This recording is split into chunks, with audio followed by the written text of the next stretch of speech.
Satellite প্রযুক্তি স্থাপনের ফ্রান্সের সহযোগিতা প্রস্তাব বিবেচনা করছে বাংলাদেশ। একই সঙ্গে এয়ারবাস বিক্রির প্রস্তাবেও দেশটির সঙ্গে অগ্রগতিমূলক আলোচনা হয়েছে। এসব তথ্য জানিয়েছেন ডাক ও টেলিযোগাযোগ এবং তথ্য প্রযুক্তি প্রতিমন্ত্রী জুনায়েদ আহমেদ পলক। সচিবালয়ে প্রতিমন্ত্রীর সাথে ঢাকায় নিযুক্ত ফ্রান্সের রাষ্ট্রদূত মারি মাজদুপুই সৌজন্য সাক্ষাতের পর সাংবাদিকদের এসব জানান প্রতিমন্ত্রী। জানান, স্যাটেলাইট প্রযুক্তি স্থাপনে ফ্রান্সের বিশেষজ্ঞরা বাংলাদেশে এসে প্রশিক্ষণ ও কারিগরি সহযোগিতা দেবেন।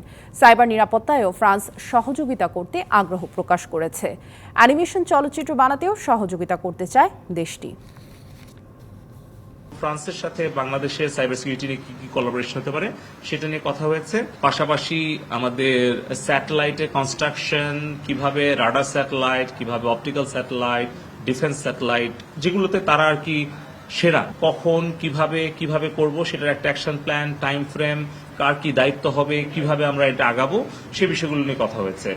নগদের কাছে সব গ্রাহকই প্রিয়, তাই তো সারা দেশে ক্যাশ আউট চার্জ সবচেয়ে কম।